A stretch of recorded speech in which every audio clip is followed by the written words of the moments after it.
Sigo pensando por qué no los veo.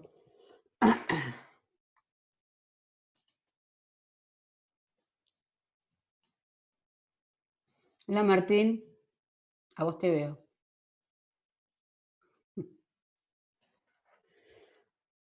Ah, no tengo videos. ¿Por qué no tengo videos de 17? Entraron sin video. Ahí está.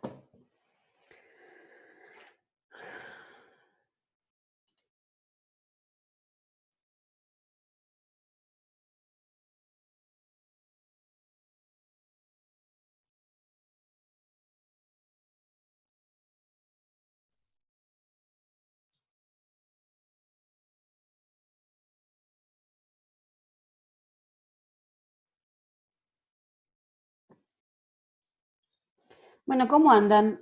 Falta poco para el parcial. ¿Ya tuvieron parciales orales? Cuéntenme. Abran el micrófono alguno y cuéntenme. Martín, ¿vos tuviste? Todavía no. No. ¿Por Zoom ¿Y o presencial también? cómo? ¿Solamente oral por Zoom o presencial? No, por Zoom. No, por Zoom no. Ah, o sea que vamos todos a estrenar. Sí, doctora, una pregunta. ¿Más o menos cuánto tiempo vamos a tener para exponer?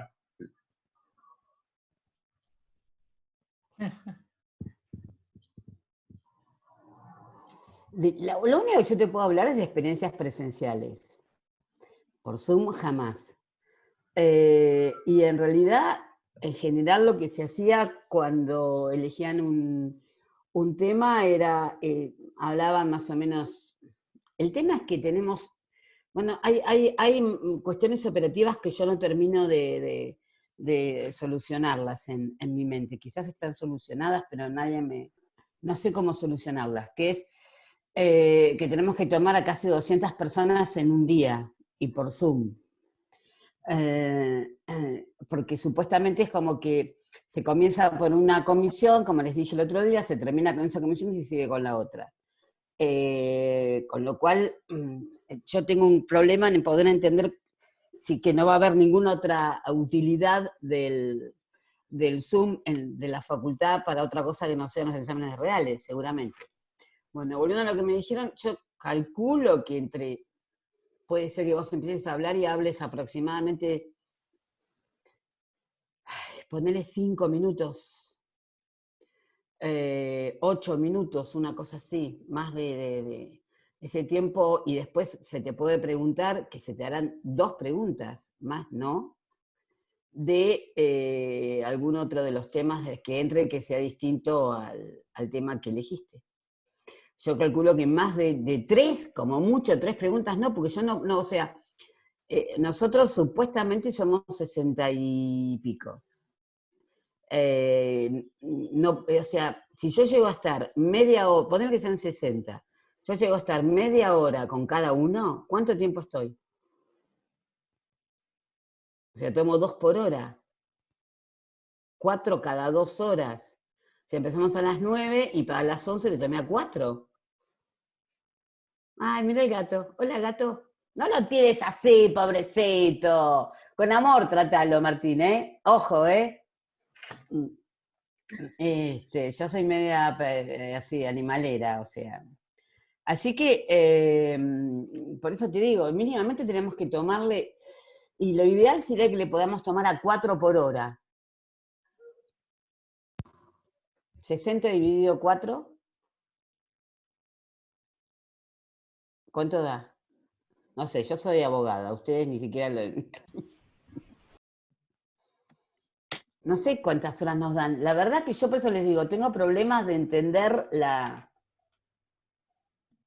Doctora, una consulta. ¿Y va a haber un cronograma más o menos estipulado del horario en el que vamos a rendir si somos tantos o cómo va a ser eso?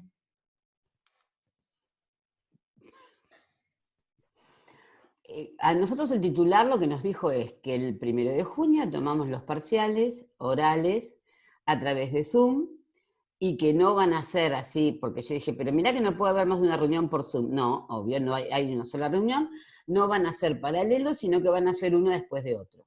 Eso es lo único que sabemos. Y que no pueden ser muy largos, obviamente, por lo que les dije. Entonces, no sé, o sea, ¿qué quiere o sea, si les digo, a ver, 60 dividido 4, nada, me da 15. Yo no puedo tardar 15 horas en tomarle a 60 personas. O sea, que en realidad te voy a dejar hablar con ese que tenía que tomarle, ponerle que le tome. Vamos a una cifra loca. 60 dividido 6, no.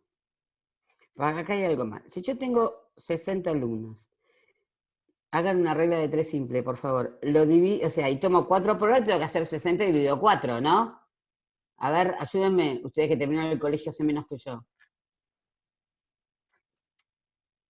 Sí, 15 horas. Y si yo hago 60,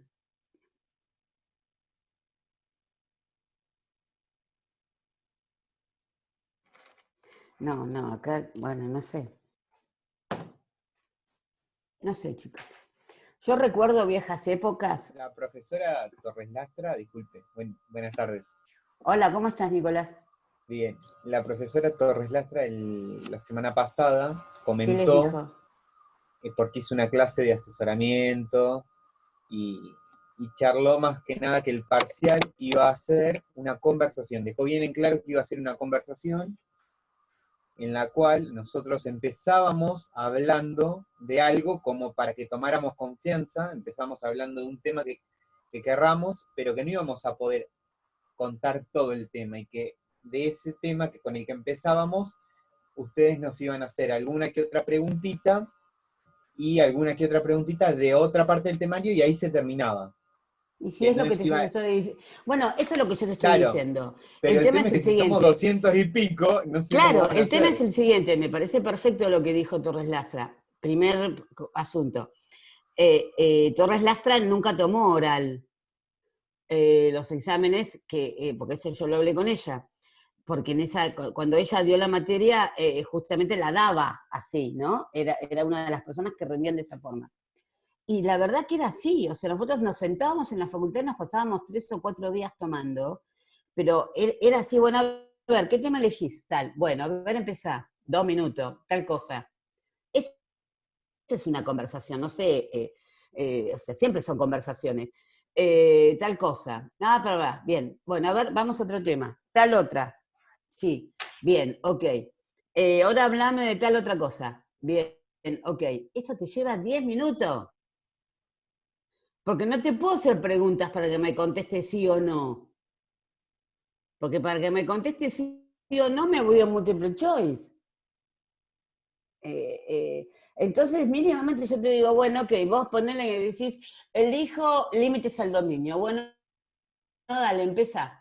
Entonces me decís, bueno, los límites al dominio están regulados en el Código Civil a través del artículo 1970. ¿Qué son los límites al dominio, te digo? Y los límites al dominio son los que marcan el verdadero sentido del derecho, estás hablando los pedos, ¿eh? El verdadero sentido del derecho de propiedad. Bien, perfecto. ¿Qué límites conoces? Y conozco tal. Bueno, bárbaro, vamos a otro tema. ¿Qué es la posesión? Y la posesión es tal cosa. Bueno, ¿cuándo se le define la posesión? Y la posesión tiene 2 elementos. ¿Cómo se llaman? Corpus y ánimos. ¿Qué es el corpus? Bueno, ok, bien, bárbaro. Vamos a hablarme de prescripción adquisitiva. ¿Cuántas prescripciones adquisitivas conoces? Ay, conozco 2. Hasta ahí venís bárbaro, porque te sabías todo, claro. Pregunto yo me autocontesto. Y yo te digo, como me pasó en un examen, prescripción adquisitiva, listo, bárbaro. ¿Cuántas prescripciones adquisitivas conoces? Y conozco 2. Ah, bárbaro, muy bien. Esas 2. Y una es la larga y otra es la corta. Bien, fantástico. ¿Qué las distingue? ¿Qué distingue la prescripción larga de la prescripción corta? Bueno, la prescripción larga es para los inmuebles. Ajá. ¿Y la prescripción corta? Para los muebles. ¿Estás segura de lo que decís? Sí. Bueno, listo, andate. Porque estás aplazada. Eso pasó en un examen libre. Y pero ¿cuánto te llevó? Empecé y llegué hasta ahí, o si no me lo decís más, o le digo, bueno, no te voy a aplazar por esto. Entonces me pongo a buscarte algo, como les decía la otra vez, más complicado, pero es verdad, es una conversación, no te voy a dejar hablar media hora. Es más, no te voy a dejar hablar media hora porque seguro que no pueden hablar media hora. No sé, chicos. Y otra cosa Para que mí, dijo, para mí es una incógnita, porque además es, a ver, si yo les tomo a 6 por hora, lo cual significaría que les estoy tomando súper rápido, 6 por hora, o sea, 3 cada media hora, ¿sí? Me lleva 10 horas tomarle a 60 tipos. Entonces, a ver, yo no les puedo tomar 2 minutos cada uno, porque la verdad tampoco sé si se va a fijar cronograma, si se va a tomar, si yo les digo, bueno, le tomo a los 6 primeros de 9 a 10, o le tomo a los 10 primeros de 9 a 10. ¿Sí? Si yo hago una hora de 60 minutos, dividido 10 son 6 minutos cada uno.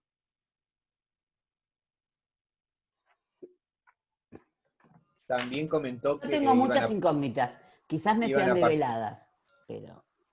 iban a participar un par de profesores en cada comisión y que sí, y más el titular. Eso nos dijo, que el titular iba a Sí, ir y pero venir a pero cada a ver, comisión. a mí no me parece bueno, ahí está. No puede el titular sentarse.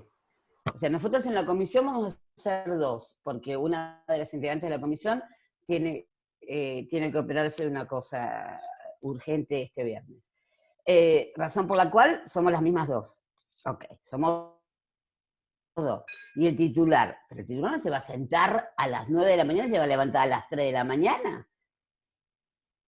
Sí, todos dijimos que vamos a colaborar y que nos vamos a ayudar entre nosotros, todo lo que quieras, pero yo, la verdad, espero que salga, o sea, o sea, y tomar escrito tampoco me parece bien, o sea, yo tengo muchas dudas en la forma de tomar, para cómo me están grabando, o sea, que tampoco puedo. ¿Entienden? No termino Doctora, ¿quiere que corte la grabación? No termino por eso digo, tengo muchas dudas, no termino de imaginármelo en mi cabeza. Yo no los quiero poner nerviosos ni nada por el estilo porque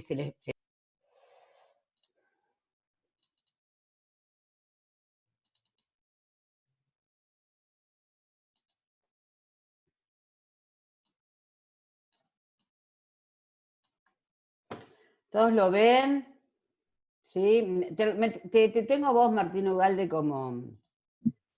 Sí, doctora, se ve. Bien. Ahora te cambié a Martín, la cambié a Trini Presti, me parece ahora. Límites al dominio.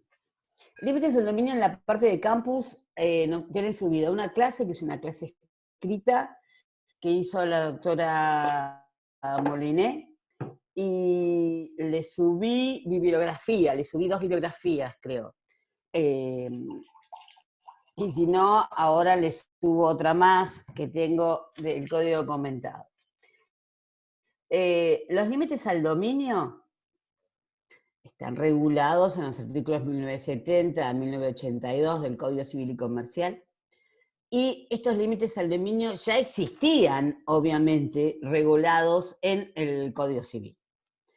A partir del artículo 2602 en adelante, el codificador, 2610, perdón, en adelante el codificador, o sea, Vélez Sarsfield, lo que hacía era regular lo que él llamaba restricciones y límites al dominio. Y para que no pierdan la costumbre, las restricciones y límites al dominio son tan viejas que vienen del derecho romano. Entonces, las restricciones y límites al dominio, como las llamaba Vélez Sarsfield, o límites al dominio, como se llaman ahora, lo que hace determinar el verdadero contenido del derecho de dominio. Porque es como que el contenido del derecho de dominio, ustedes lo tengan, no dicho en positivo, sino en negativo. El dominio es el derecho real que me da la mayor cantidad de facultades que una persona puede detentar sobre una cosa. ¿Sí? Ok. Pero resulta que eso no es absoluto, absoluto, absoluto que puedo hacer cualquier cosa. Porque yo mi derecho de dominio lo ejerzo en una sociedad, estoy inserta de una sociedad, y seguramente al lado del dominio que yo detento, haya otras personas que también son titulares de derecho de dominio con las que tengo que convivir. Entonces, las facultades que yo ejerzo sobre mi dominio van a tener un límite, y ese límite va a ser determinado por la ley, cuando me diga, usted no puede hacer esto, no puedo hacer lo otro, no puede, porque no puedo, tengo que convivir con los demás titulares del derecho de dominio, que son mis vecinos, ¿sí? A quienes no puedo dañar. Hay un principio general del derecho, que es que yo no puedo dañar al otro. Mi derecho termina donde empieza el derecho del otro, es otro de esos principios generales que en definitiva existen en el derecho. Razón por la cual yo no puedo, en el ejercicio de mis facultades como titular de un derecho de dominio, y en la absolutez que significa la titularidad de un dominio, perjudicar a los terceros. O sea, tengo que tener ciertas normas que me limiten esa absolutez para que podamos convivir socialmente y no perjudique a los que comparten conmigo, en definitiva, la vida en sociedad. Entonces, como les dije, el contenido del dominio va a surgir no por un catálogo de cuáles son las facultades, las cosas que puedo hacer en la cosa, o sea, las acciones que puedo hacer en la cosa, porque soy titular de dominio, sino que yo puedo hacer todo, excepto los límites que tengo. Por eso las legislaciones siempre traen lo que se llama antiguamente restricciones y límites al dominio, y ahora límites al dominio. Son prohibiciones que surgen del ejercicio normal que tengo que hacer del derecho de dominio. Porque no es que a partir del año 68 en el Código Civil se fueron introduciendo ciertas modificaciones que tenían lo que se llamaba un contenido no tan individualista, como era la filosofía subyacente en el Código Civil de Vélez, sino que iban tendiendo a que fuera un poco más social y un poco más de derecho colectivo. Así entonces, surgió todo lo que se llamaba el abuso del derecho, que es la teoría del abuso del derecho, que es el que me marca que yo puedo ejercer mis derechos, pero no puedo abusar de ellos, porque estoy perjudicándolo. En realidad, toda esta teoría del abuso del derecho ya existía 150 años antes, cuando Vélez creaba o legislaba sobre restricciones y límites al dominio. Lo que ocurre es que estas límites al dominio son legales y están marcadas por la ley, pero puede haber otro montón de acciones que aparentemente no estarían prohibidas por la ley, pero que significarían un abuso de mi derecho. Entonces, ese abuso de mi derecho está prohibido por lo que estaba marcado en el artículo 1071 del Código Civil, que ahora no me acuerdo, se me fue de la cabeza cuál es el número actual del artículo que habla sobre el abuso del derecho. Entonces, los límites sería lo que me marca el verdadero contenido del derecho de dominio, ¿sí? Legalmente. Y toda la teoría del abuso del derecho es la que me marca, fuera de estos límites que tengo regulados legalmente, que no puedo abusar de mi derecho, aunque no, cuando hago una acción que aunque no esté dentro de las prohibiciones, pueda significar un abuso del derecho. ¿Sí? Hasta ahora, ¿vamos bien? ¿Vamos bien, Trini? Te la veo copiar a Trini de una forma así. Muy copada. Entonces, esta regulación que nosotros encontramos ahora en el Código Civil es muy similar, pero muy similar a la que existía en el Código de Vélez. ¿Cuáles serían, en definitiva, las mayores novedades? El cambio de denominación, ahora límites ante restricciones y límites. Una de las innovaciones es que lo que hacen con la mayoría de los institutos, aunque sea muy similar la regulación, es como que los moderniza. O sea, moderniza la terminología y simplifica la redacción de los artículos, porque es que también le da una redacción a los artículos más moderna a la forma que nosotros tenemos hoy de poder hablar. Inclusive elimina institutos que estaba prohibido hacerlos, que en ese momento existían y que en este momento por las normas de edificación y por las normas de cómo se desarrollan las distintas industrias y las distintas actividades, ya no existen, ¿sí?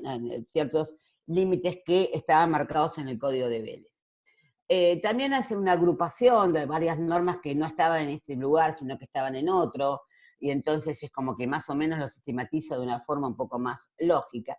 Y además incorporan algunos institutos relativamente nuevos, o ayornan algunos existentes a cómo había ido evolucionando la doctrina y la jurisprudencia en los 150 años que teníamos de desarrollo de esta teoría de las restricciones y límites al dominio. Que, como les decía, han existido. Siempre han sido absolutamente aceptadas por la doctrina, por la jurisprudencia, y exigido su cumplimiento. Hay mucha jurisprudencia que exige su cumplimiento. Nosotros, es interesante que pensemos en una cosa, que vamos a encontrar limitaciones al dominio en el interés público y vamos a encontrar limitaciones al dominio en el interés privado. ¿Por qué? Porque en las sociedades vamos a encontrar ciertos límites a nuestro dominio que están impuestos por las municipalidades generalmente o por los gobiernos provinciales. Ahora vamos a ver cómo lo trata el código y vamos a ver que los votos en general lo que nos vamos a referir y vamos a estudiar es a las limitaciones al dominio que están impuestas en el interés privado, o sea, impuestas en nuestra relación con los vecinos. Por eso las debemos diferenciar de otro instituto que lo vamos a encontrar conocido y parecido, llamado servidumbres. Y de esto presten atención sobre todo los que cursan administrativo. ¿Por qué? Porque resulta que, como les dije, hay limitaciones en el interés público y limitaciones en el interés privado. Y hay una gran diferencia entre lo que es una limitación, ya sea en el interés público o en el privado, de una servidumbre.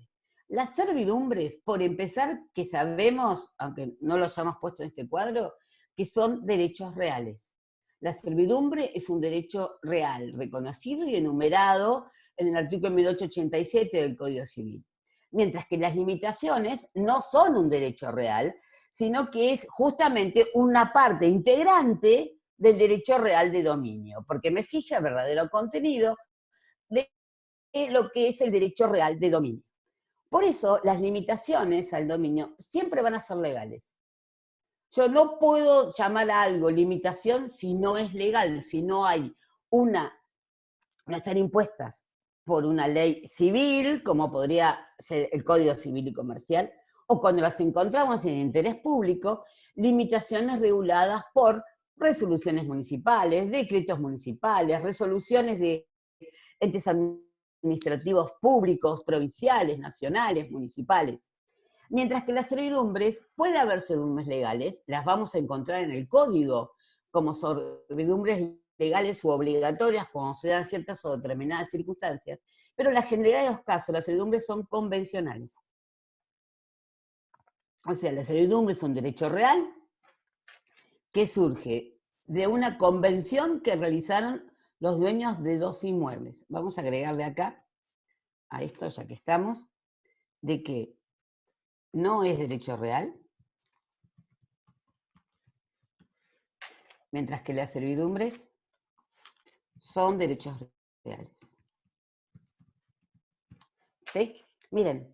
No será un precio esos con los rondelitos y todo eso, pero el PowerPoint nos permite que le agreguemos, ustedes también me pueden sugerir cosas que le podemos ir agregando a estos PowerPoint. Recuerden esto, la mayor parte de las servidumbres, que es un derecho real, son convencionales, ¿sí? Cuando yo hablo desde el principio que empezábamos a hablar del concepto de lo que es un límite al dominio, decíamos que yo ejerzo mi derecho de dominio en un inmueble y que estoy rodeado de inmuebles de mis vecinos. O sea que cuando yo hablo de limitaciones, estoy hablando de limitaciones que surgen entre personas que son titulares de dominio de dos inmuebles y que van a tener que respetar esas limitaciones porque son titulares de un derecho real sobre esos dos inmuebles, ¿sí? Ahora bien, cuando yo hablo de limitaciones, los dos inmuebles tienen un pie de igualdad. Yo no puedo hacer esto y el del otro inmueble tampoco puede hacer lo mismo, ¿sí? O sea, como están impuestas o en el interés de los vecinos, A no lo puede hacer y B no lo puede hacer. Mientras que cuando yo constituyo una servidumbre, la servidumbre, nosotros tenemos las servidumbres legisladas en nuestro Código Civil, hay dos clases de servidumbres, servidumbres personales y las servidumbres reales. Las servidumbres personales no están legisladas en nuestro Código Civil y en casi ningún Código Civil moderno, porque las servidumbres personales en general implican que una persona está sometida a otra persona. La típica servidumbre personal es la esclavitud, donde vos perdés uno de tus principales derechos, que es la libertad de elegir, porque estás al servicio, como esclavo, de otra persona. Lo que sí está legislado en todas las legislaciones continentales europeas modernas, inclusive también el derecho anglosajón, son las servidumbres reales. O sea, las servidumbres que implican la existencia de res, de cosas. Son las servidumbres en las cuales me voy a encontrar con dos inmuebles, uno que va a tener el carácter de inmueble dominante y otro va a tener el carácter de inmueble sirviente.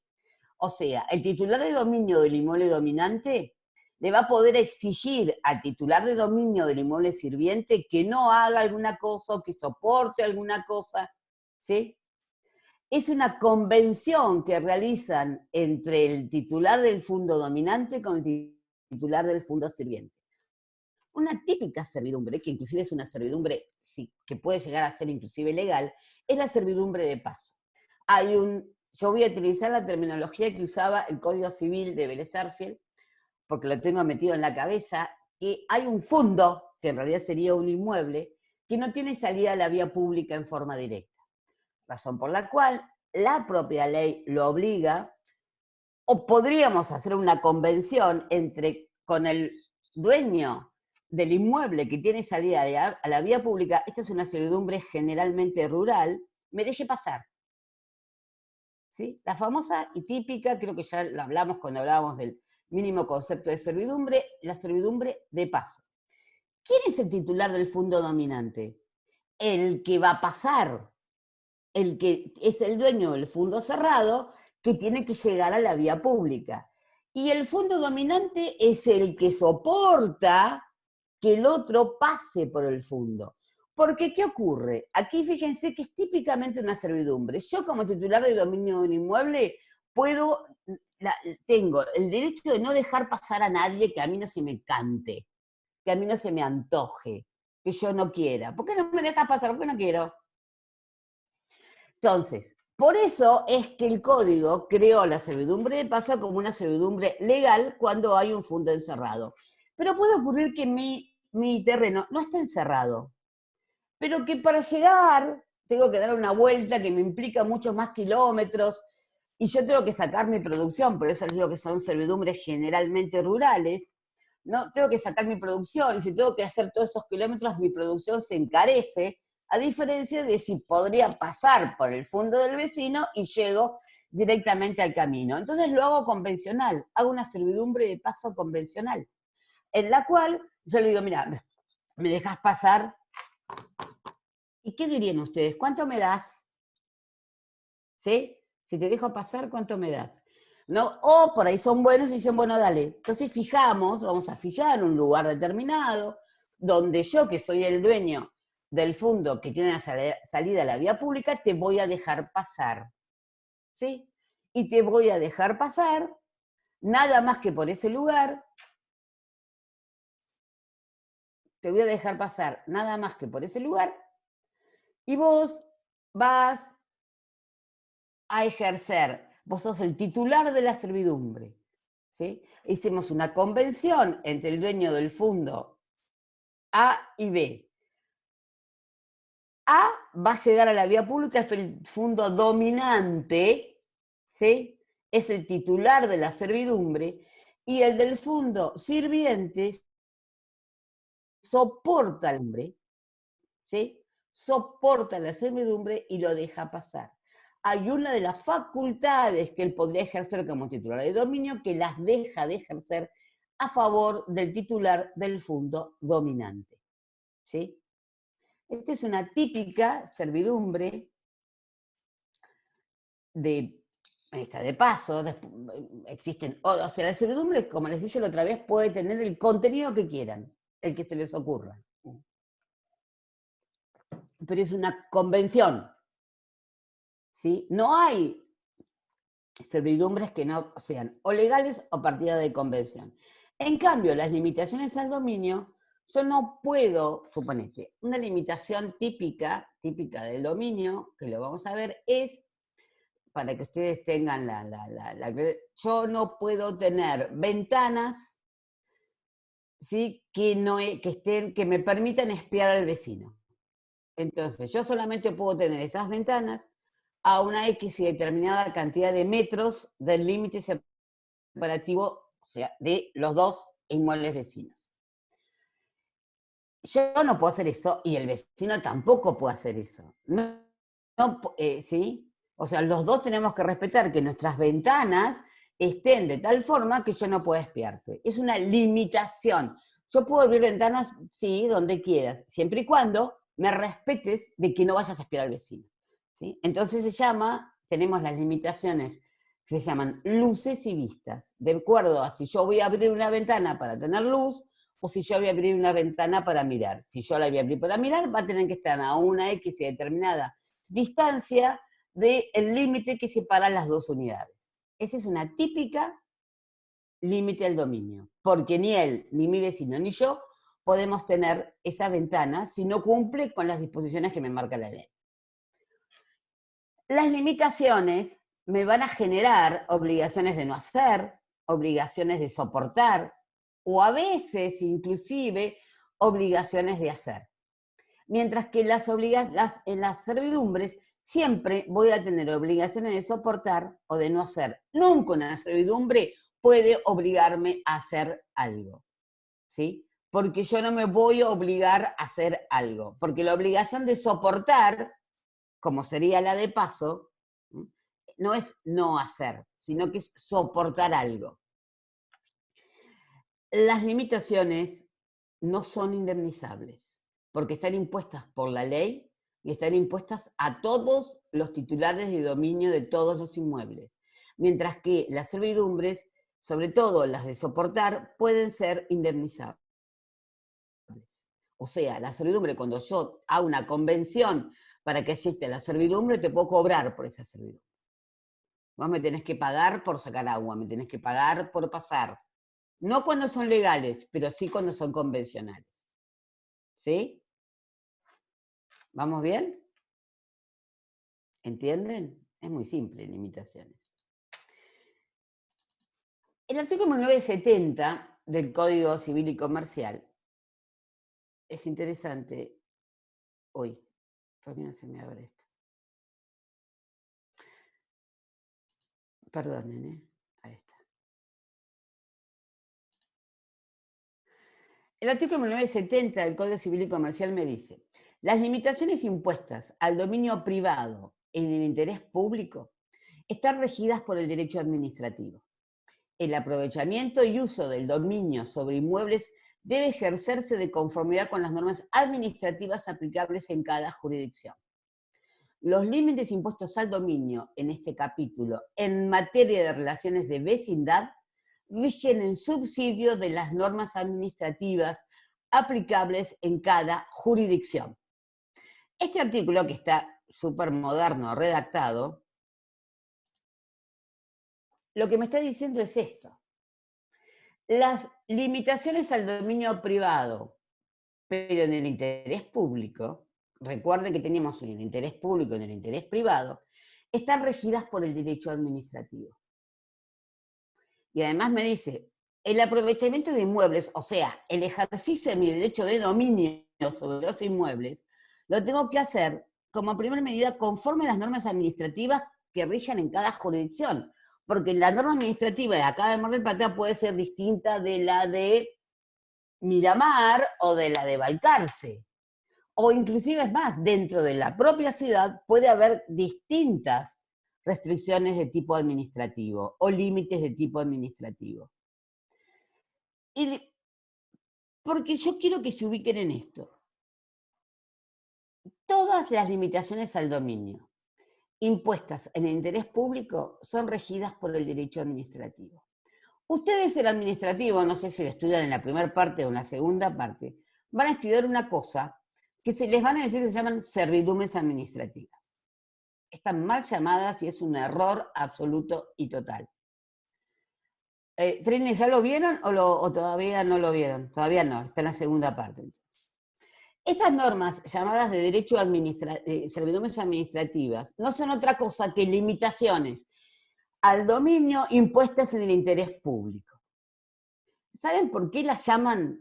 Nosotros acabamos de diferenciar muy bien lo que es un límite de lo que es una servidumbre. Y las mal llamadas servidumbres administrativas, como les dije, son límites al dominio. Y las llaman servidumbres administrativas porque nuestro derecho administrativo generalmente ha tenido como derecho base para su conformación al derecho francés, al derecho administrativo francés. Resulta que en el derecho civil francés, recuerden siempre, por favor, que el derecho civil es el derecho madre de todas las ramas del derecho. Todas las ramas del derecho surgen del derecho civil. Que se hayan independizado un poquitito no significa que no tengan que reconocer a la madre. Es muy feo no reconocer a la madre, por más que una vez se enoja y opina feas cosas de las madres, en realidad siempre reconozcan a la madre, y acá la madre es el derecho civil. Resulta que el derecho civil francés confunde, no tiene esta división tan marcada como tuvo siempre el derecho argentino, entre un límite y una servidumbre. En el derecho civil francés, lo que nosotros llamamos límite, ellos lo llaman servidumbre. Es un problema del derecho civil francés. Nosotros fuimos más claritos. Y Vélez en las notas al código explicaba por qué él no había seguido, porque él también había tomado el derecho civil francés como uno de los derechos más copiables, o por lo menos que podía servir como base para la conformación del nuestro, y Vélez explica que no sigue esa terminología y esa conformación del derecho civil francés porque la verdad que le parecía que era confundir los términos, y era confundir instituciones. Confundir el derecho civil con sus límites, con los derechos de servidumbre. Entonces, los administrativistas, cuando tuvieron que regular los límites al dominio privado impuestos en el interés público, ¿qué nombre le dijeron? Límites a las... no, le llamaron servidumbres administrativas. Las servidumbres administrativas no son servidumbres, en primer lugar, porque son legales y nunca van a ser convencionales. En segundo lugar, porque la mayor parte de las servidumbres de derecho administrativo, o sea, impuestas en interés público, no tienen dos inmuebles, sino que lo que tienen es un inmueble que tiene que cumplir con las limitaciones administrativas. Por ejemplo, señor, usted cuando tiene un inmueble sobre el mar, sobre la costa, no puede construir más de 6 pisos. ¿Por qué? Bueno, porque resulta que en el interés de toda la comunidad, si usted construye más de 6 pisos, se proyecta un cono de sombra que en el verano no nos deja tomar sol hasta las 7 de la tarde. ¿Quién no ha ido a la playa? Eso se ve mucho cuando vas a Playa Grande. Donde después de las 7 de la tarde, en pleno verano, todos los edificios que hay sobre la costa, que tienen muchos pisos, proyectan un cono de sombra. Y entonces vos tenés que ir corriéndote, ¿no? Porque el sol se va poniendo para el oeste y viene el cono de sombra que te da sobre la playa. Entonces hay ciertas ciudades que privilegian el que no existe ese cono de sombra sobre la costa, sobre la playa, en lugar de privilegiar al señor que puede construir la cantidad de pisos que se le ocurra. Una típica, usted va a tener que dejar sobre los techos de su casa que pasen todos los cables de telefónica o todos los cables de luz. ¿Por qué? Si mi dominio se extiende desde el cielo hasta el infierno, y si yo no quiero que pasen cables sobre mi techo, ¿por qué lo tengo que pasar? Bueno, porque es necesario que pasen los cables para que el vecino y el de más allá y el del otro lado puedan tener luz. Se le va a poner en su casa, al costadito, una caja de electricidad. ¿Por qué? Porque necesitamos poner la caja de electricidad en algún lado y los ingenieros han determinado que tiene que ser acá. Ah, bueno. Y son todas, les hablé de una municipal, ¿sí? Ahora casi no se usa, porque ahora los ponen en las esquinas, pero todavía existen en algunos lugares donde en las casas que dan en las esquinas te ponían la chapita con el nombre de la calle y con la flechita de si la calle iba para un lado o iba para el otro. ¿Sí? Y vos decías, ¿por qué tengo que tener esa porquería en mi pared? Bueno, porque resulta que es necesario que todos vean cómo se llama la calle y para qué lado hay que circular con el auto. Era un límite al dominio, o es un límite al dominio. Y así podemos encontrar dentro del derecho administrativo montones, todas lo que se llaman las servidumbres de gasoducto, las servidumbres de electroducto, ¿sí? En donde yo tengo un pedazo de campo y tengo que permitir que me encajen, ¿sí? Unas terribles torres para que pase la electricidad. Todos hemos ido en la ruta y hemos visto esas torres gigantescas con unos cables que traen la electricidad desde el Chocón hasta acá, por ejemplo. ¿No? Lo tenemos que soportar, son las servidumbres de electroducto, en donde el Estado me obliga a soportar. Esas a veces son indemnizables porque la ley lo determina. Pero es una servidumbre, es un límite a mi dominio impuesto en el interés público. No tengo un inmueble que tenga el mismo deber que yo, porque de eso gozamos todos los habitantes, ¿no? No solamente el del inmueble vecino, el de la luz, la de la ventana que les acabo de decir. Es un problema entre el vecino y yo, entre mi vecino y yo, y nada más, ¿sí? Pero servidumbres de tipo administrativo, que no son servidumbres, son límites al dominio impuestas en el interés público, no tengo un inmueble dominante y un inmueble sirviente. Lo único que tengo son inmuebles sirvientes, inmuebles que tienen que cumplir con esta limitación que me impone alguna disposición de tipo administrativo. ¿Sí? Y el derecho civil sigue considerando que es el derecho madre, porque me dice que todas las disposiciones que haya en el código sobre limitaciones van a servir en subsidio de las limitaciones administrativas. Me lo dice el propio artículo 1970. El 1971 es importante, porque es el que me dice justamente, para separármelo del concepto de servidumbre civil, ¿sí? Que las servidumbres no generan ningún tipo de indemnización. El artículo 1971 me dice: los deberes impuestos por los límites al dominio no generan indemnización de daños, a menos que por la actividad del hombre se agrave el perjuicio. Esa es la regla general. Ya lo traía el Código de Deberes y lo sigue. Yo cuando pongo los artículos, ¿ustedes los leen? No. ¿Sí o no? ¿Ven la pantalla que yo tengo ahora? ¿Sí o no? Mueve la cabeza, Nicolás. Se está viendo el PowerPoint. Se ve el PowerPoint. Ok, perfecto. Entonces, cuando yo hablo de límites al dominio, me voy a encontrar con límites que van a ser más de tipo físico o con límites de tipo jurídico. Porque no solamente me voy a encontrar con limitaciones físicas, sino que también la ley me impone ciertos límites a mi derecho de dominio que son de tipo jurídico. El artículo 1972 del Código me habla de lo que son las cláusulas de inenajenabilidad. ¿Sí? Me dice que yo puedo introducir en actos a título oneroso, como por ejemplo una compra-venta, una cláusula de que no se puede vender ese inmueble a una persona determinada. Acá me está diciendo, en un acto a título oneroso, usted puede decir, yo no quiero que este inmueble le sea vendido al señor X. Pero no puedo poner una cláusula que me diga, este inmueble no se puede vender a nadie. Eso está prohibido. ¿Sí? Fíjense que yo acá les pongo, la cláusula de enajenabilidad se encontraba prohibida en los actos a título oneroso. La doctrina interpretaba que su violación generaba la obligación de indemnizar.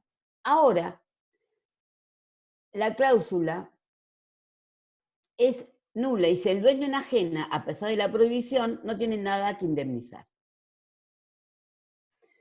O sea, yo puedo poner, para que sea válida, no se puede vender el inmueble al señor X, pero no puedo poner, no se puede vender a nadie. Si yo pongo una cláusula de inenajenabilidad a cualquier persona, esa cláusula es nula, ¿sí? Y lo que les está explicando es, antes, en este tipo de actos a título oneroso, si yo ponía una cláusula de inenajenabilidad a todo el mundo y no la cumplía, entonces lo que ocurría era que era un problema entre el que había puesto la cláusula y el que no, y se indemnizaban entre sí. Ahora no es indemnizado. Eso es porque la cláusula está marcada por la ley, que es una cláusula nula. Cuando yo tengo un acto a título oneroso, ¿sí? Perdón, a título gratuito, como por ejemplo una donación, puedo poner tanto de que no se puede vender a persona, transmitir a cierta persona, o a persona indeterminada, pero nunca por un plazo superior a 10 años. Si no hay plazo, la ley entiende que va a durar 10 años. O sea que, resumiendo, en los actos de título oneroso se puede poner que no se puede vender a persona determinada. No se puede poner que está prohibido venderle a cualquier persona. Y en los actos a título gratuito se puede poner que no se pueden transmitir o a persona determinada o a cualquier persona, pero nunca por un plazo superior a 10 años. ¿Sí? Estas son las cláusulas de inenajenabilidad. ¿Sí? Ahora, ¿qué ocurre? Lo que la doctrina estudiaba o siempre ha marcado en esto que es necesario muchas veces, o es una cuestión teórica, lo que se llaman las inhibiciones voluntarias. Estas inhibiciones voluntarias, en realidad es que yo, titular de dominio de un inmueble, decido obligarme a no vender el inmueble por un tiempo determinado. Y esta posibilidad o esta facultad que yo podría ejercer como titular de dominio de no vender el inmueble por un tiempo determinado, lo hago quizás en garantía del cumplimiento de cierta determinada obligación. Resulta que antes de la modificación del Código Civil y Comercial, estas obligaciones de inhibición voluntaria, o sea, de obligarme a no vender el inmueble por un tiempo determinado, eran consideradas imposibles por la mayor parte de la doctrina. Eso no significaba que no existieran, sino que las inhibiciones voluntarias existían, la gente se obligaba a no vender el inmueble por un tiempo determinado. Lo que ocurre es que no eran inscriptas, o sea, no podían ser oponibles a terceros, porque los registros de la propiedad consideraban de que el Código Civil las tenían prohibidas. Fue una lástima que en esta modificación del Código Civil y Comercial no fuera introducida la posibilidad de la inhibición voluntaria, o sea, la posibilidad de que yo me obligue a no vender ese inmueble o no transmitir ese inmueble por un tiempo X o determinado a cierta persona. Algunos consideran que ante el silencio se podría decir de que estaría permitido de que yo no me obligue, pero no por un plazo superior a 10 años, tratando de hacer una interpretación con respecto a lo que me habla el artículo 1972 de los actos a título gratuito. Pero en realidad no está permitido tampoco está prohibido. Con lo cual, porque no es que yo adquiero y se me impone una cláusula, sino que yo soy titular y decido obligarme a no hacerlo. ¿Sí? ¿Se entiende? Bien.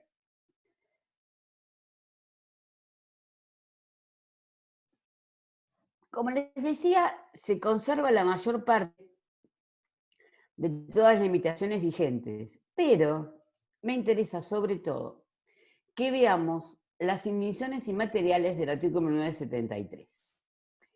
Las igniciones inmateriales del artículo 1973 fueron introducidas en nuestra legislación en el Código Civil en el año 1968. Específicamente estaban reguladas en el artículo 2618 del Código Civil. Y cuando se introdujeron en el año 68, marcaban una innovación en nuestro sistema de limitaciones al dominio, copiado del Código Civil italiano de 1942. La base de nuestras igniciones inmateriales era este Código Civil italiano. ¿Y a qué se refieren? Las igniciones inmateriales justamente son inmateriales, no son físicas. Las igniciones físicas o las molestias físicas serían, por ejemplo, en las ramas de los árboles. ¿Sí? Acá es algo que no tiene, no es algo que se pueda tocar, no es algo que pueda ser palpable, porque como ustedes están leyendo, son las molestias causadas por el humo, el calor, los olores, luminosidad, ruidos, vibraciones u otras molestias o igniciones similares. El artículo 2618, ya el de la anterior regulación, me hablaba de que este humo, calor, olores, luminosidad, ruidos, vibraciones, se ejercían, surgían por actividades en inmuebles vecinos. Todos en algún momento, o la gran mayoría de nosotros, sufrimos este tipo de molestias o emisiones inmateriales producidas en inmuebles vecinos. Todos sentimos, sobre todo, ruidos que se pueden producir en inmuebles vecinos, luces que pongan luces muy fuertes que nos molestan, olores, lo de los olores es típico que nosotros sintamos que vienen de los inmuebles vecinos. Pero ¿qué pasa? Hay un límite que me está diciendo el artículo. Todos estos humo, calor, olor, luminosidad, ruidos, vibraciones, tienen que exceder la normal tolerancia. Esta normal tolerancia, tanto la doctrina como la jurisprudencia toda, cuando ocurre este tipo de emisiones inmateriales, toma una medida estándar, ¿sí? Porque todos podemos ser sumamente quisquillosos en algunos momentos. Esta normal tolerancia va a ser medida en virtud de distintas consideraciones, sobre todo teniendo en cuenta las condiciones del lugar. Porque nosotros podemos tener, hay innumerable cantidad de ejemplos que nosotros vamos a encontrar en el tema de las emisiones inmateriales. Nosotros podemos vivir en una casa y al lado haya un taller mecánico. Entonces el taller mecánico resulta que cuando funciona, ¿qué puede haber? Ruidos, porque me traen, prueban los motores, brum, brum, brum, brum, o me traen motos y las motos las prenden, las apagan, vienen corriendo con la moto, salen a probar la moto, ¿no? Ni les cuento si es un taller mecánico que en realidad lo que hace es chapa y pintura, porque entonces por ahí están martillando como loco el auto para tratar de arreglar el abollón, ¿sí? Eso es típico. Entonces, por ejemplo, tenemos que decir, a ver, ¿cuándo hacen el ruido? Si tiene que exceder la normal tolerancia, ¿cuándo lo hacen el ruido? ¿Lo hacen en el horario normal de trabajo o lo hacen a las 4 de la mañana? Porque si lo hacen en el horario normal de trabajo, bueno, estás al lado de un taller mecánico, prueban motores. ¿Qué querés que prueben en un taller mecánico? ¿Sí? Resulta que yo vivo en un edificio de propiedad horizontal, donde en general las paredes no son muy gruesas, ¿no? En general son tabiques divisorios más que paredes, y resulta que al lado tengo a alguien que trabaja con una máquina de escribir vieja, esas Olivetti viejas que cuando las tocas hace taca, taca, taca, taca, taca, taca, taca, taca, taca, todo el tiempo. Y a mí me molesta. El vecino me molesta con la máquina. ¿Y a qué hora usa la máquina? Bueno, aproximadamente entre las 10 y las 12. ¿Y por qué te molesta? Porque me molesta, porque yo duermo hasta las 12. Lo lamento en lo más profundo, pero eso no excede a la normal tolerancia. Ahora, si tu vecino pusiera, yo siempre daba el ejemplo de la cumbia, pero ahora hasta yo escucho cumbia, pero pusiera cumbia horrenda, porque hay cumbia normal y cumbia horrenda, ¿sí? Pusiera cumbia horrenda a las 2 de la mañana, con un parlante gigantesco, a todo lo que da, porque se le ocurre hacer una previa, no, ponele que me lo soporte un día, 2 días, al tercero lo quiero matar, ¿no? Porque por lo menos pone música como la gente. Mira, más allá de eso, esos son ruidos, ¿no? Resulta que yo tengo la mala suerte de vivir en un lugar y ponen un bar. Y en el bar resulta que ponen música, ¿y qué me produce? Por ahí no me molesta el ruido, pero muchas veces ese ruido produce vibración. Entonces escucho, fu, fu, fu, fu, fu, y eso vive. Te puede llegar a volver loco. O sea, todos podemos imaginarnos montones de olores. Y hay muchos ejemplos, suponete, por ejemplo, en este momento hay un caso particular que yo conozco, en donde además, debido a la cuarentena, que ya es sesentena, en ese edificio vive una familia de origen asiático que cocina mucho. Y cocina, y el olor de la cocina asiática a ciertas y determinadas personas es un olor que, claro, penetra, baja por el ascensor, se mete en todos los departamentos, y para ellos en este momento están todos paranoicos porque ese olor de la comida que hacen los asiáticos, para ellos supera la normal tolerancia. Yo, por ejemplo, ahora hice una vez, miren esta anécdota, que es real, esto es absolutamente real. Hace muchos años, en unas canchas de tenis que hay allá por Constitución, habían organizado unos torneos de tenis en los cuales venían grosos, ¿sí? Jugaba Vilas, jugaba, creo que vino a jugar Jimmy Connors, fíjense la cantidad de años que me estoy hablando, jugaba Gabriela Sabatini con Steffi Graf, o sea, venían re grosos a hacer unas demostraciones de tenis. Entonces, ¿qué pasó? Esos partidos obviamente se vendían y también iban a ser transmitidos por televisión, con lo cual entonces agregaron unas columnas de iluminación muy importantes a los efectos de ser transmitidos por televisión, y también lo que hicieron fue agrandar las gradas que tenían este lugar de canchas de tenis. Resulta que, ¿qué pasó con los inmuebles vecinos? Los inmuebles vecinos se encontraron con que cuando empezó, creo que eran 3 días de las exhibiciones, más allá de que llegaban 800 millones de autos y se les estacionaban por todos lados, las columnas esos, ¡pua!, prenden la luz, y por más que vos cerrabas la persiana y todo, claro, porque eran para transmitir por televisión, y era tu inmueble vecino, entonces era una luminosidad que la verdad no te permitía, excedía la normal tolerancia.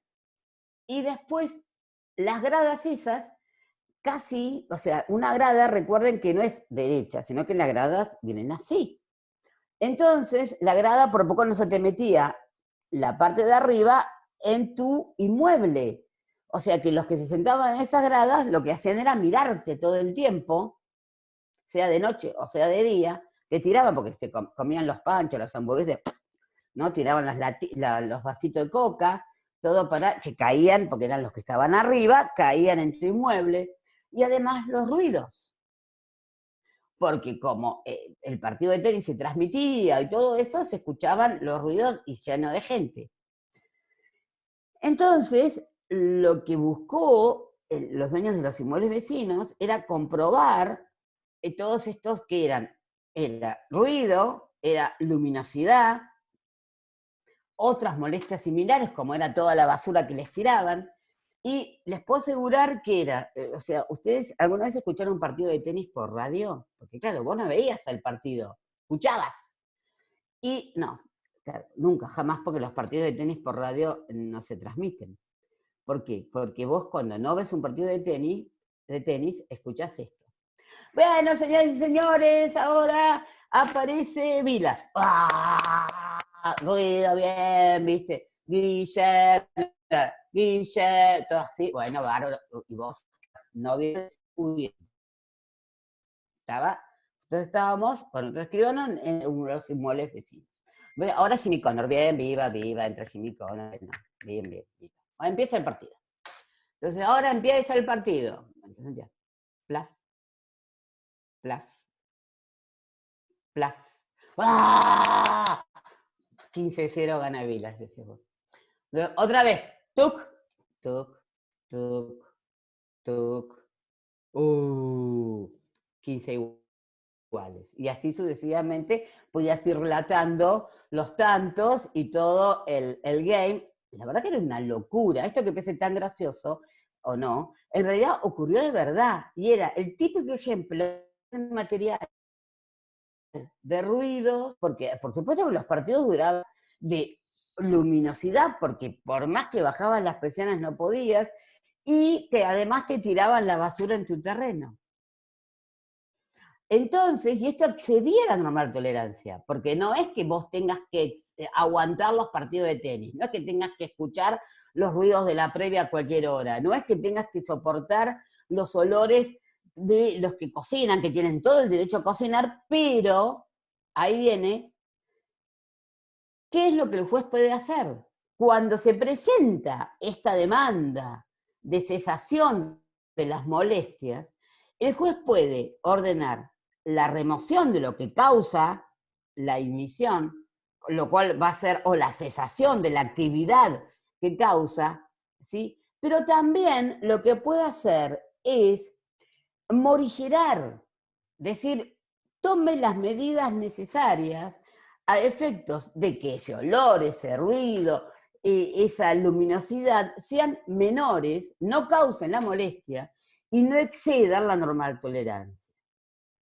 Y además, para poder ordenar la remoción o la cesación o la disminución, lo que el juez debe ponderar es el respeto debido al uso regular de la propiedad, o sea, que vos no te excedas, no produzcas ese abuso del derecho, que vos tenés derecho a hacer en tu casa lo que quieras, siempre y cuando no abuses y molestes a tu vecino. La prioridad en el uso. Esto es típico. A ver, si yo me mudé al lado de un bar, después no me puedo quejar que me molestan los ruidos.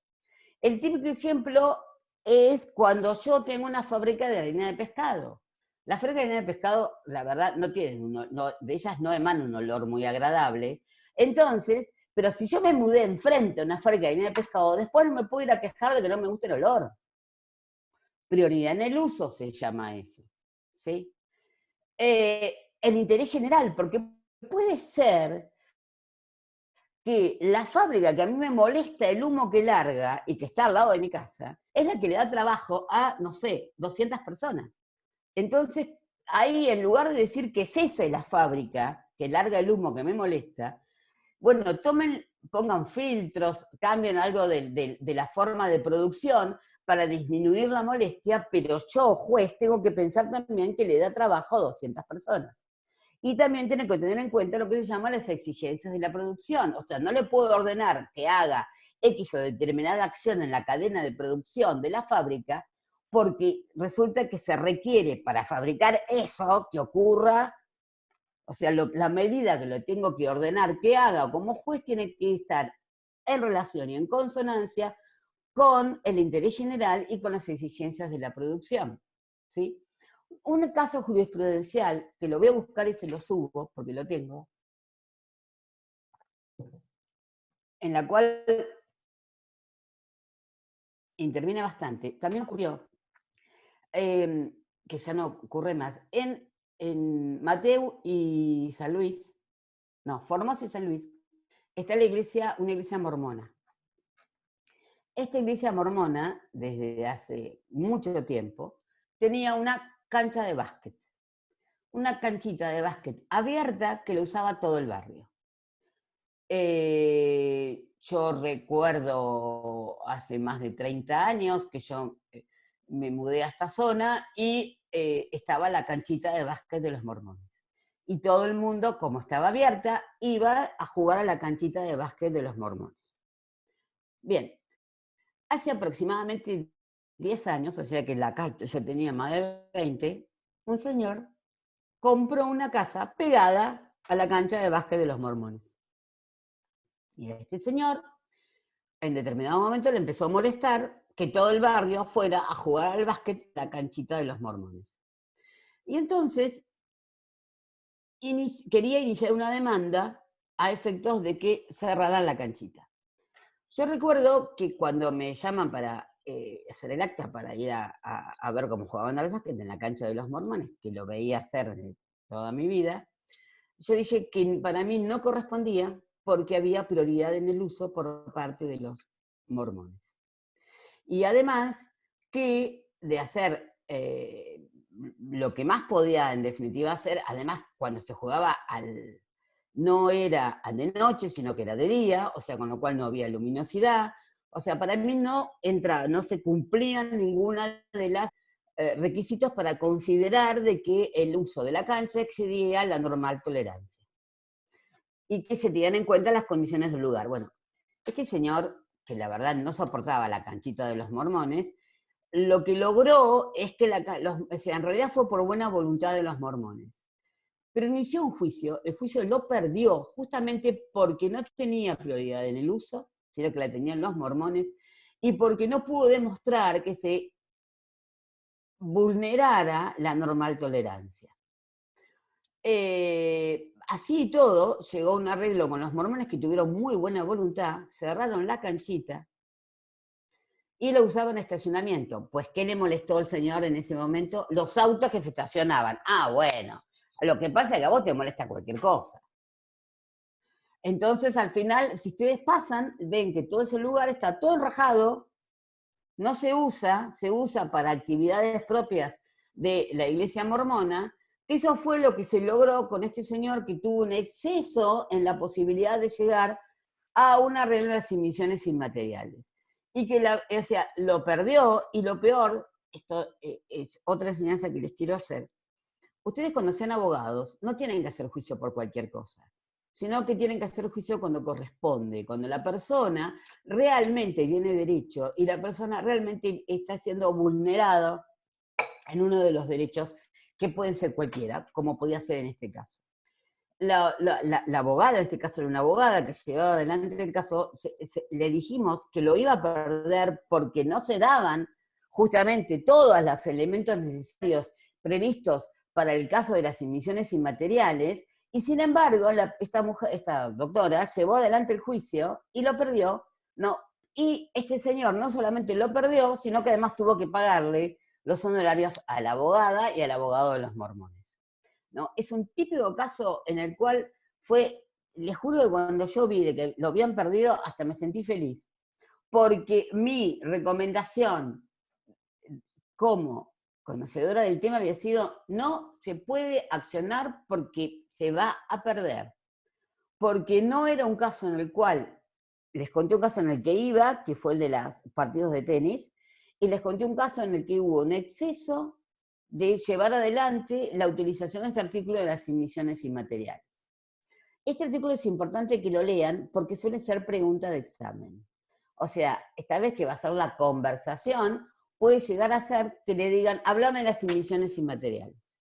Porque es un tema que siempre ha sido tomado cuando se quiere preguntar algún tema referido a las limitaciones al dominio.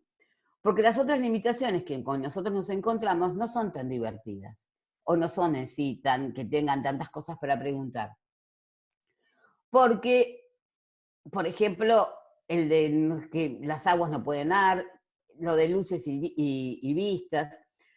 Lo que es una de las innovaciones es el tema de los arbustos, ¿sí? Y de otras plantas.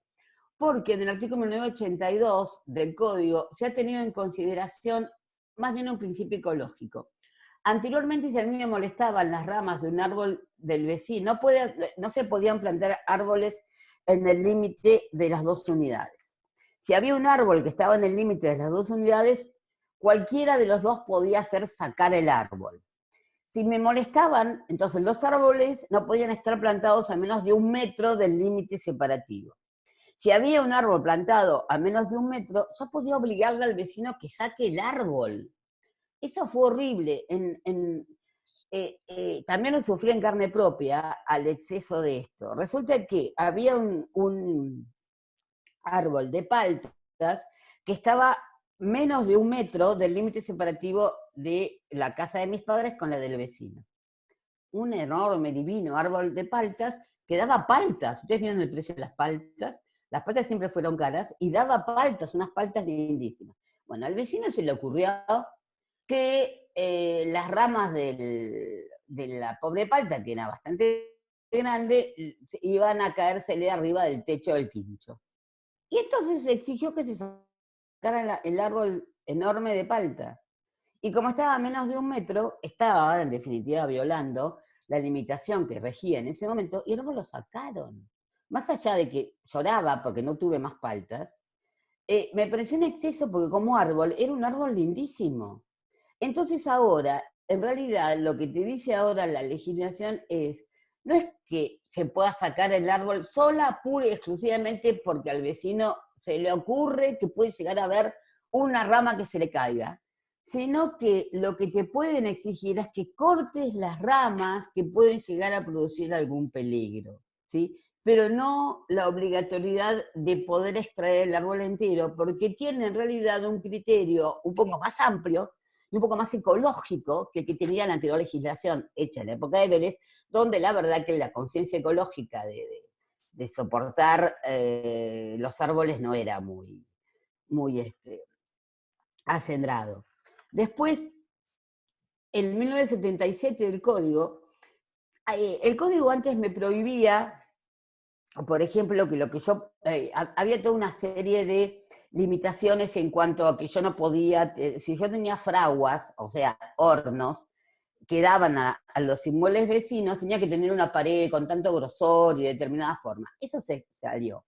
Pero lo que me habla en 1977 es que cuando yo ponga instalaciones para obras, cuando yo quiero pintar la pared, suponete medianera, y lo que ocurre es que voy a tener que armar toda una estructura sobre el techo de mi vecino para no perjudicarlo. Entonces hay toda una serie de normas y de reglas que yo tengo que imponer para que cuando haga obras que pueden implicar o dañar mi inmueble vecino, eso no ocurra. Cuando mi vecino lo hace, en definitiva también, ¿sí?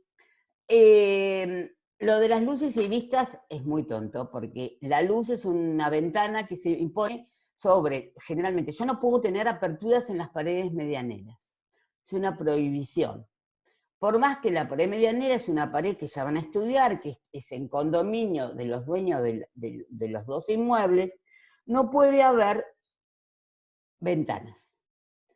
Si resulta que necesito hacer una luz, porque necesito darle luz, o sea, iluminación a una habitación, yo puedo hacer una ventana que esté a 2 metros de altura, porque me va a significar que no voy a mirar, sino que es nada más para luz, ¿sí? Y que lo que va a tener además que tener es un vidrio translúcido, porque si a mí se me ocurre subirme una escalera, igualmente espiarlo al vecino, va a tener que tener un vidrio translúcido y seguramente va a ser de esas ventanas que no se pueden abrir.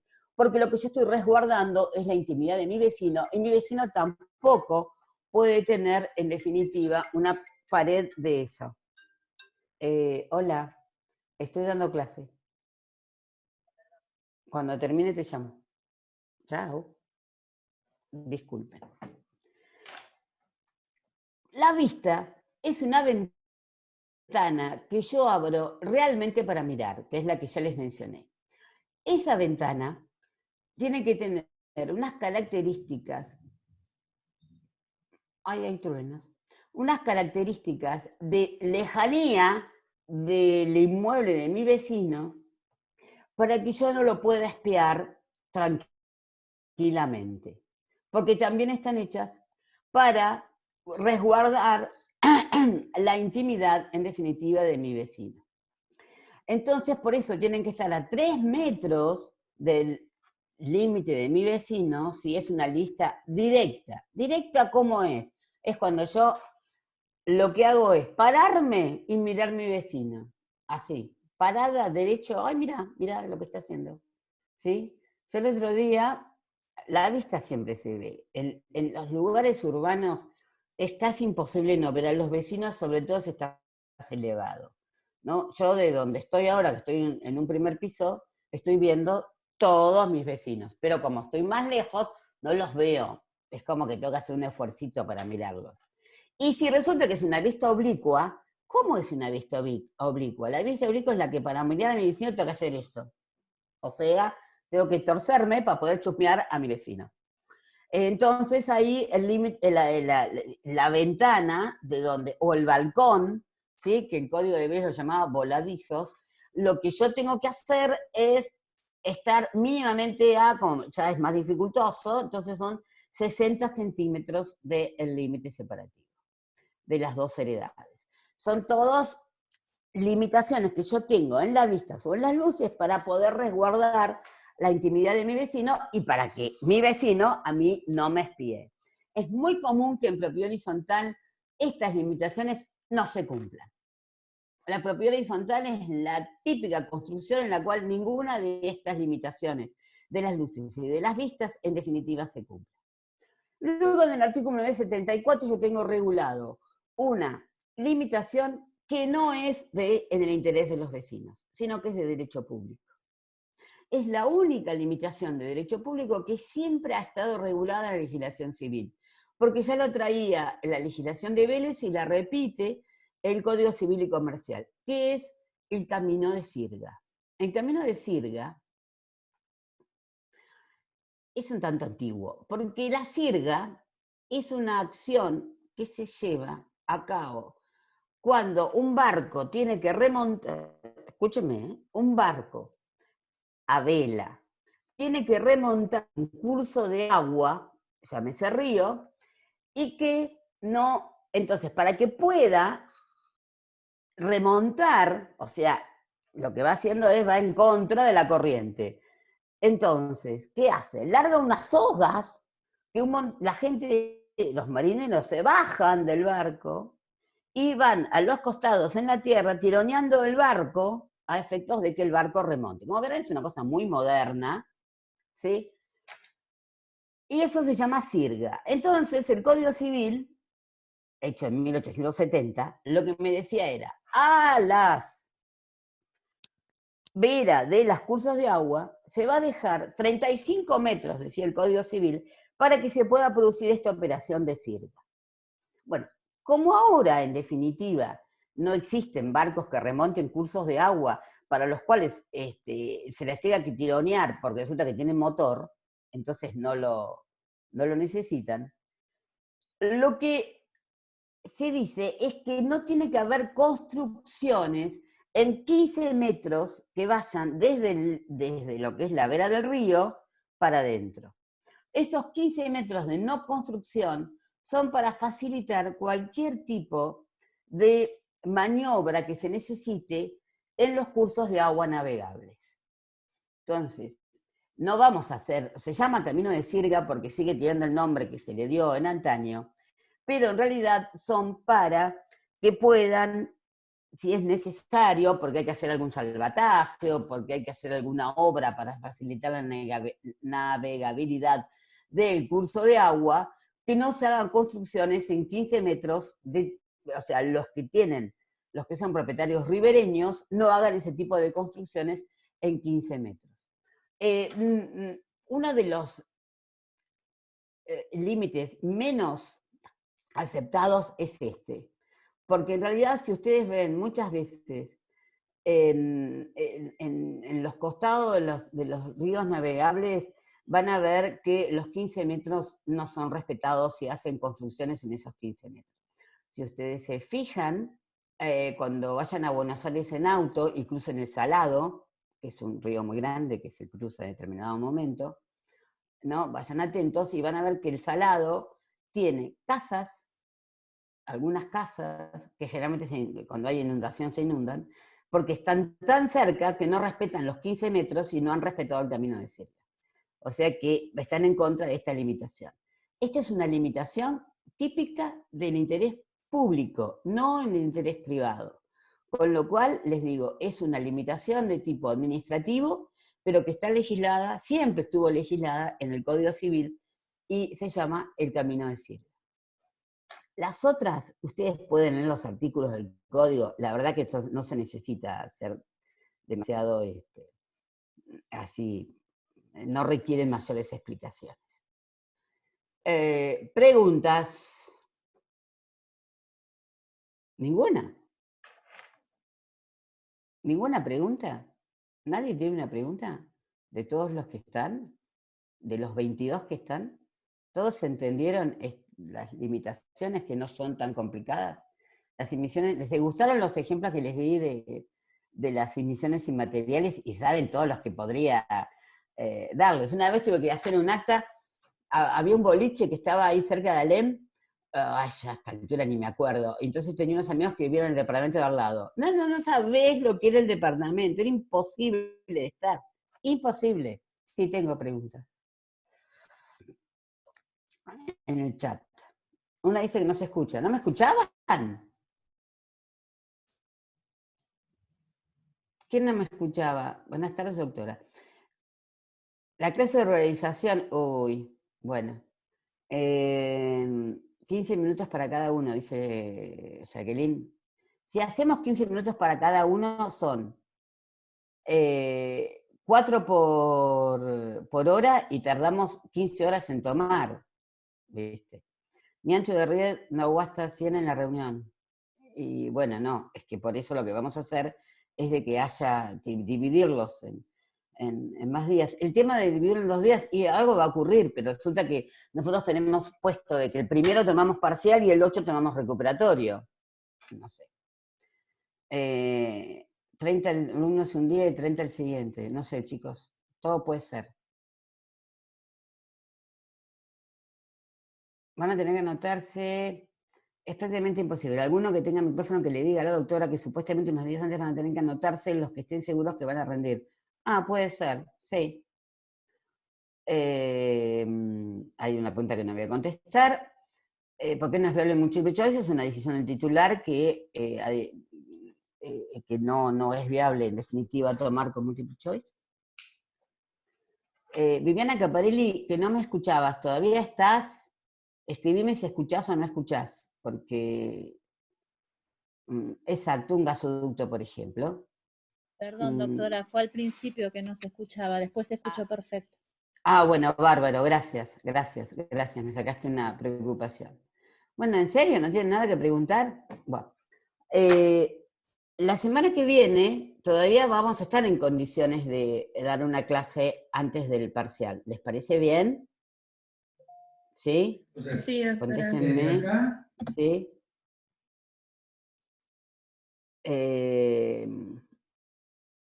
Y esa clase va a ser una clase abierta. O sea, ahí yo los escucho a ustedes. Ustedes van a tener todos con el micrófono abierto y me van a preguntar.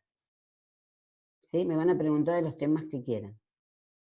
O me van a decir, hable más de esto, o hable más de lo otro, o no entendimos esto. ¿Sí? O supónganse algunos de que no se haya dado clase y haya quedado un PowerPoint nada más y que quieran alguna explicación. Se va a subir, nos falta subir un PowerPoint que es el PowerPoint de expropiación. Pero expropiación, chicos, es leer la ley nacional y la ley provincial, que además son bastante parecidas. Y además ustedes expropiación también la ven en otras materias, o sea que en realidad no es nada complicado Pero bueno, si tienen preguntas para expropiación, no hay ningún inconveniente.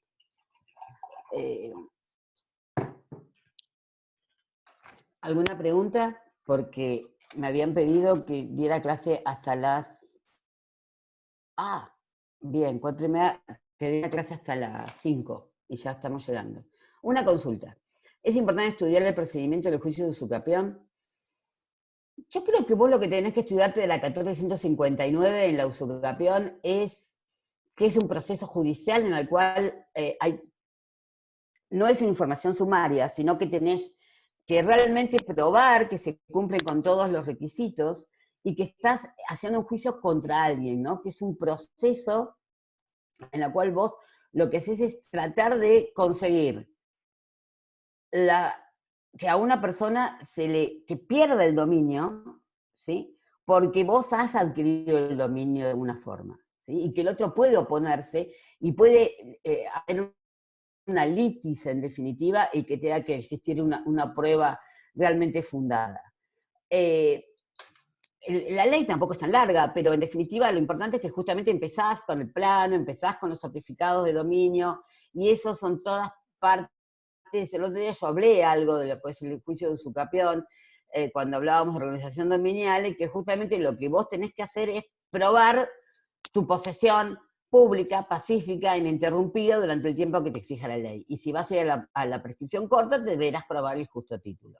Sé que tuvieron la clase de títulos el otro día y les habrán explicado lo que es un título suficiente, un justo título y un título putativo, ¿sí? Y para qué sirve en definitiva cada uno. Y si no, van a ser de las preguntas que me van a hacer. ¿Alguna otra cosa, chicos? ¿Todo bien? ¿Sí? Perfecto, Gracias. doctora. ¿Todo bien? ¿Listo? Bueno, falta que subamos la clase anterior de organización dominial, a la que me quería hacer la pregunta, que me la anote para la semana que viene, y cuando tenga esta clase, la grabación de esta clase la subimos también. ¿Dale? ¿Listo? Chicos, chau, chau. ¿Sí? Estudien mucho, estudien mucho.